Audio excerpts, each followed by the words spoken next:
Oliver Shah is an award-winning journalist and associate editor at the Sunday Times, where he's been covering property for more than a decade. His reporting on Philip Green and the demise of BHS won him the Best Journalist of the Year award in 2017 and was the subject of his book, Damaged Goods, which is well worth a read. I reread it a couple of weeks ago, actually, and forgot the craziness of the whole situation. So I'm looking forward to hearing his views on the sector. So please welcome up to the stage, Ollie Shah.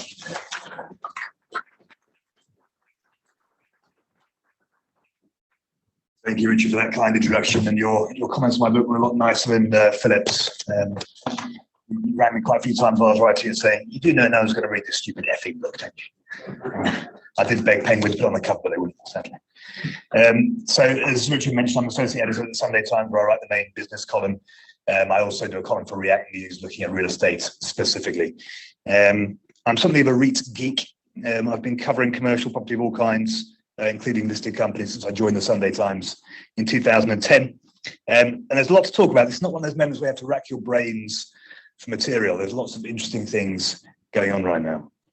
I'd like to structure these remarks into 4 segments. First of all, I'll talk about where the REIT sector in the UK has been since its advent in 2007.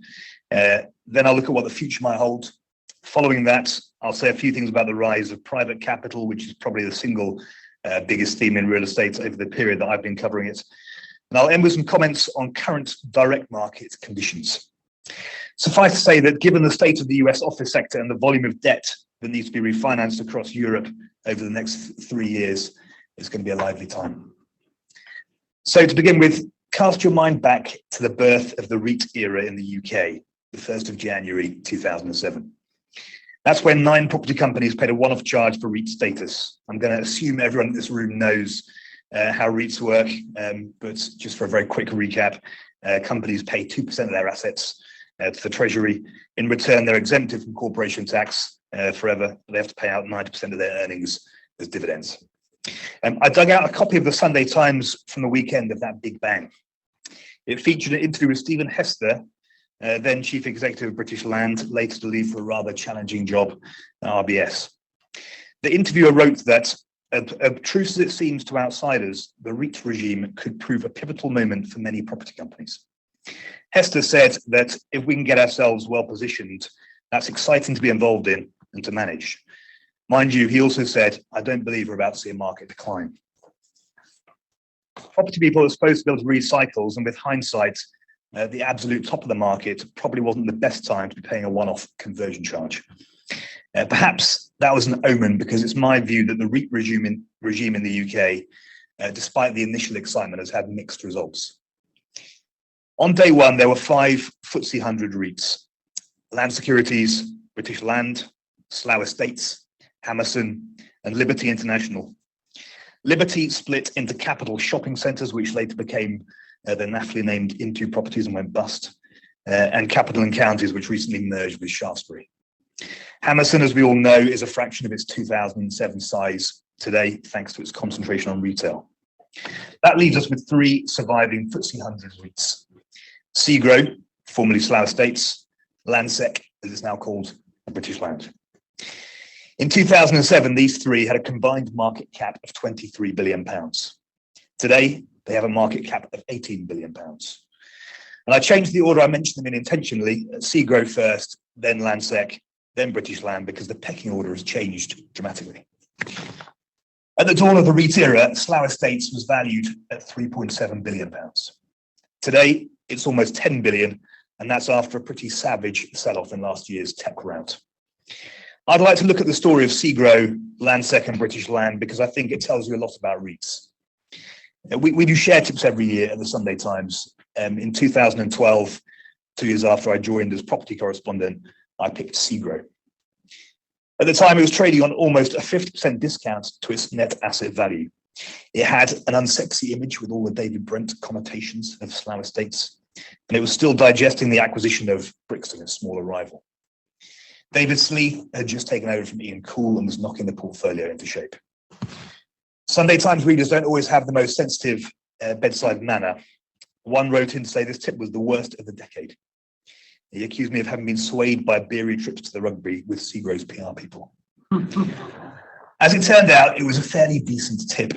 It returned 20% that year, but it was over the coming years that perceptions of SEGRO and other industrials operators were transformed as warehousing became logistics, which became the hottest part of the property market, and SEGRO's singular sectoral focus paid off. Over a decade, the shares went up by 7 times. In contrast, Landsec was worth 10.7 billion in 2007, and today it's 4.6 billion. British Land has gone from market cap of 8.6 billion to 3.5 billion. The reversal of the pecking order isn't just down to SEGRO's concentration on logistics. It's my contention that generalist REITs haven't shown they can work in the UK. After their conversions, Landsec and British Land couldn't decide whether they wanted to be developers or income producers. They were unable to take full development risks themselves, so they did joint ventures on the walkie-talkie and the cheese grater in the city, leaving a lot of upside on the table as a result.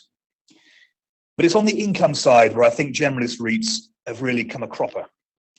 The need to service big dividends dragged them towards high-yielding asset classes, and for many years that meant retail. Both Landsec and British Land were overexposed to retail as it went into its once-in-a-generation meltdown, thanks to the channel shift towards digital. I should add that the current CEOs, Mark Allen and Simon Carter, are both dynamic guys, and they weren't in charge at the time, and they're both still trying to prove the generous model can work. So where next? The REIT sector in the UK is still too small. Its total capitalisation is £54 billion. The biggest US REIT, Prologis, is almost twice as big as the entire UK sector.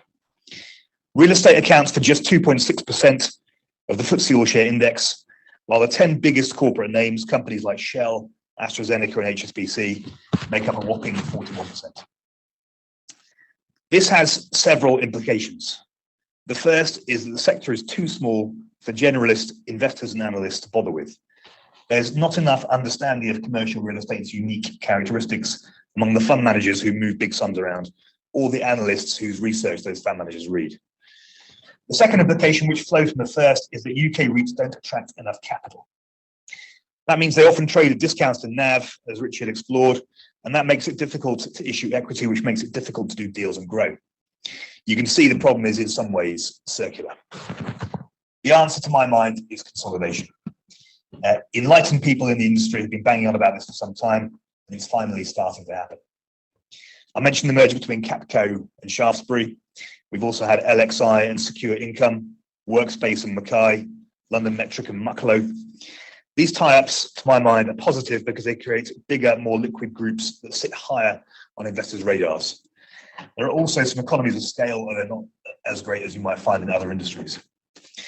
Edison Property Investment Company, or EPIC, is an early contender for 2023's Quoted Company Bravery Award. It's a small portfolio of 11 regional retail parks with a market cap of about £130 million. In March, it put itself up for sale, and one of the driving forces behind this was TR Property, its biggest shareholder, which, in my opinion, has been one of those enlightened people I mentioned earlier around the need for consolidation. I saw this as significant because EPIC's statement pretty much summed up the situation for swathes of the listed sector. It said the company, like many of its peers, remains of a size which might deter potential investors. Challenges as to liquidity, the ability of larger investors to achieve their desired quantum of investment commitment, market profile, and cost efficiencies are all directly relatable to the modest size of the company. Stocks like this are dubbed lobster pots by one investor I know, because of the way they can end up trapping value. There are lots of them. According to Panmure Gordon, more than half the 75 property stocks quoted in London have market caps of less than £500 million. That's 48 companies burning money on all the overheads a listing involves, corporate broking, PR, and so on, and not benefiting from scale. The liquidity in some of these stocks is minuscule. It's a bit cruel to pick on just one example, but the average daily value of shares traded in Capital and Regional in February was less than £15,000. It's essential that some of these minnows gobble each other up and grow fatter if listed real estate is to be relevant. I'd like to end this section on the future of public markets on a more positive note, though.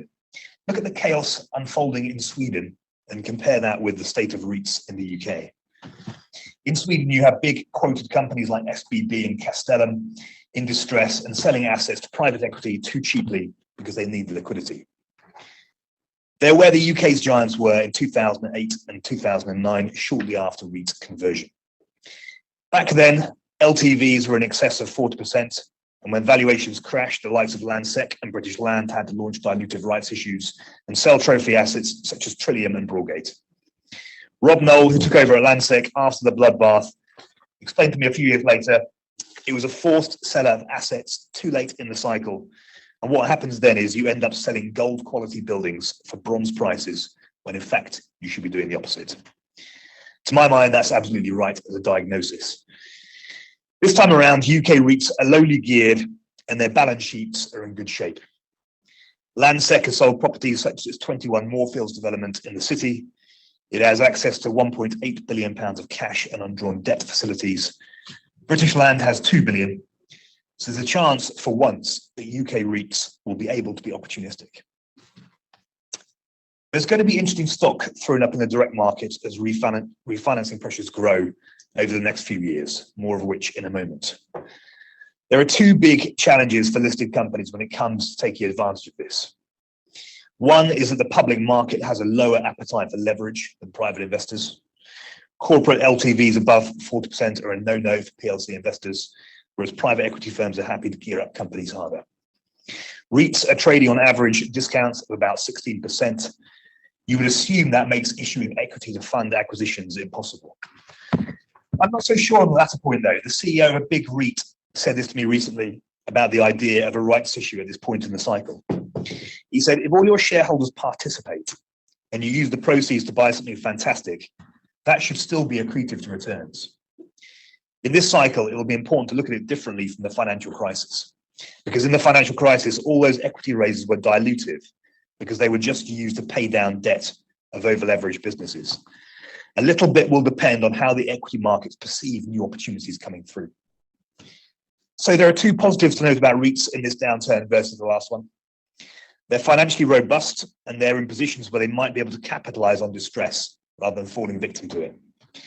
It wouldn't surprise me if there was at least one opportunistic rights issue in the coming months. It's impossible to talk about public real estate, though, without exploring the immense rise of private capital. As I said at the beginning, this is the single biggest story in my time writing about property, and it's fundamentally reshaped the market. A few stats for you. About £9 billion of real estate has gone private from the London Exchange since 2019, the last 4 years. Blackstone, the leading private equity player in real assets, has almost $1 trillion under management. Brookfield, the number 2, has about $800 billion. Real estate has become a global scale game. The rise of these big investment firms with interests around the world and massive financing requirements has driven consolidation throughout the industry, including agencies with CBRE, JLL, and Cushman & Wakefield having swallowed smaller firms such as Frank Warwick, King Sturge, and DTZ.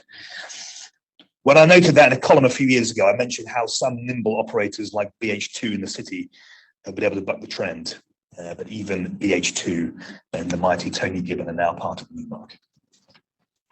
On a superficial level, the institutionalization of property has made individuals less relevant. When I was cutting my teeth as a journalist, it was all about characters like Tony Pidgley and Mike Slade. Their ability to read cycles and dig out opportunities gave the listed companies they ran an edge. Mike Slade's retirement from Helical in 2019 marked the end of this swashbuckling era. There was a lovely moment when he rounded off his farewell speech to the crowd at Claridge's. He thanked his wife, Heather, for 46 years of marriage. 47, she called out from the audience. Slade paused. I'm always the underbidder, he said. This institutionalization has had many other side effects. The modernization of property through the advent of more sophisticated investors has made the diversity agenda more prominent. But in the broader sense, individuals have now been replaced by huge machines fueled by super bright graduates. Private equity giants like Blackstone and Brookfield are money-raising and money-deploying machines. They raise money on a scale never seen before in real estate, and they deploy it on a scale never seen before. To do that, they need to think about property differently to how real estate entrepreneurs did in the past.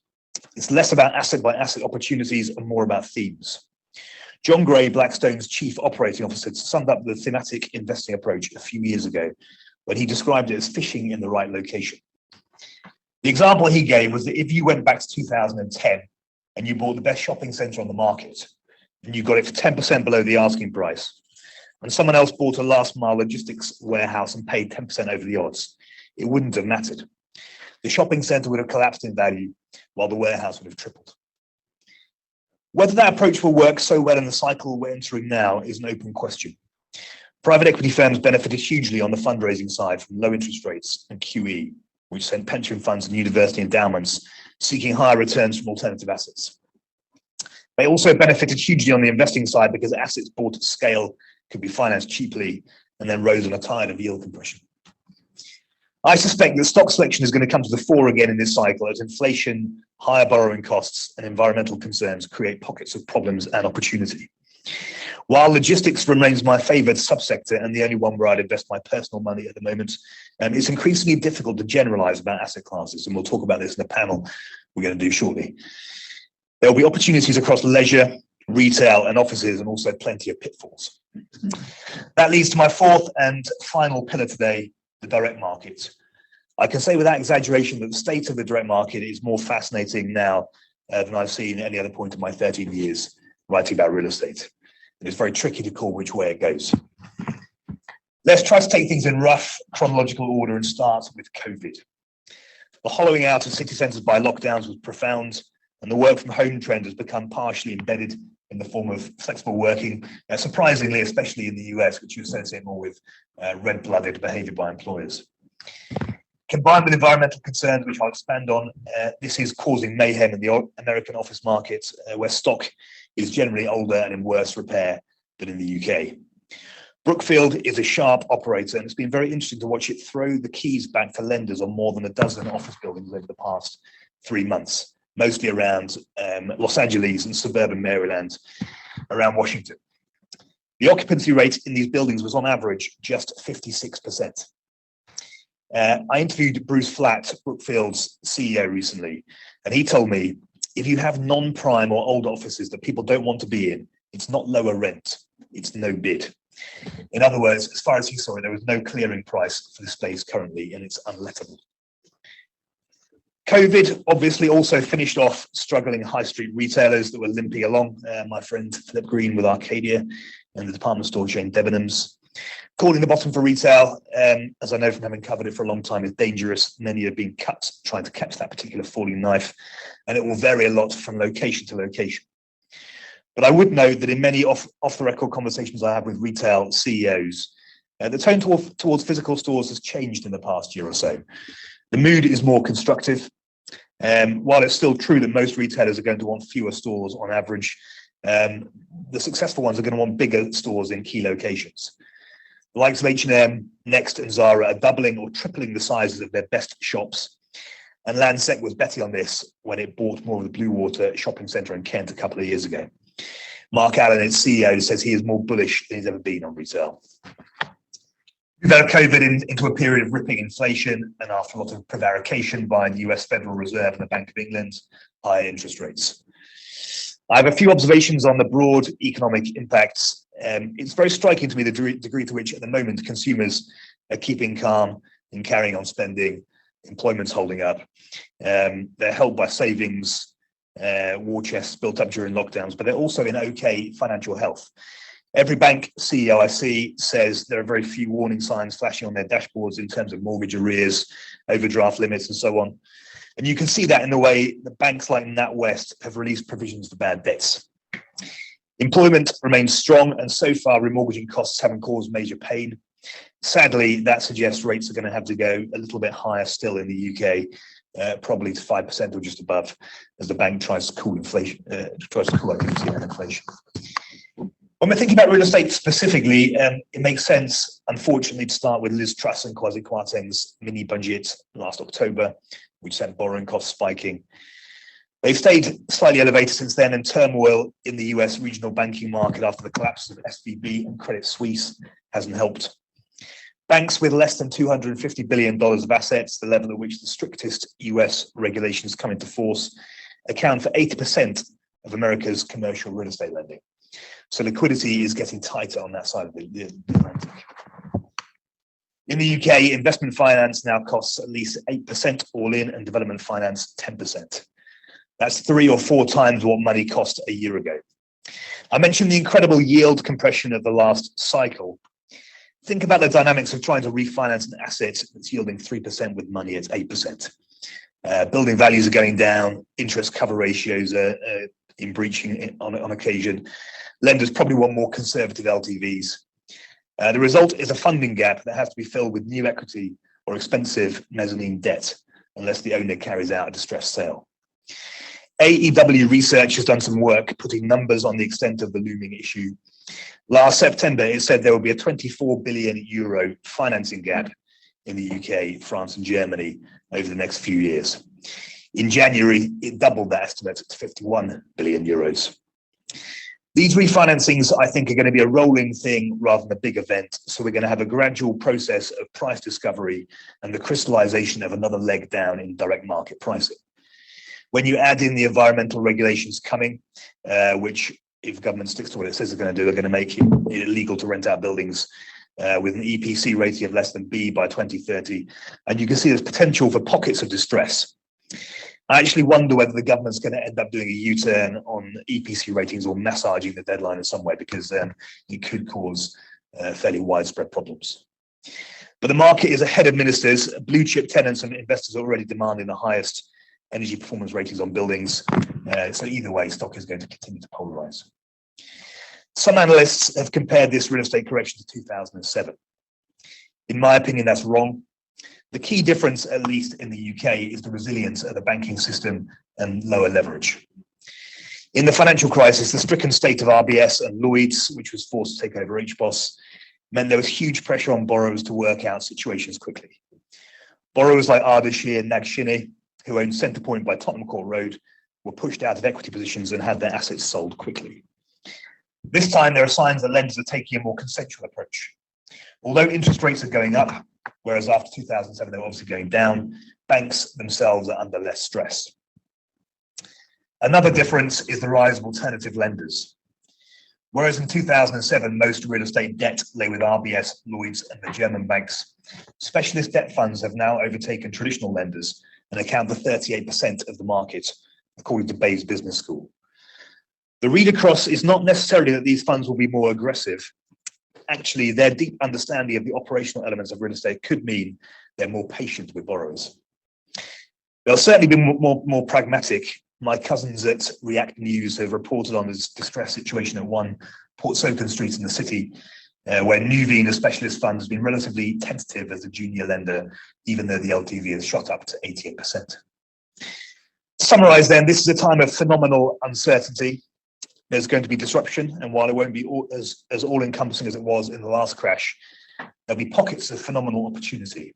And for once, it will be nice to see public companies, REITs, being the ones to take advantage of that.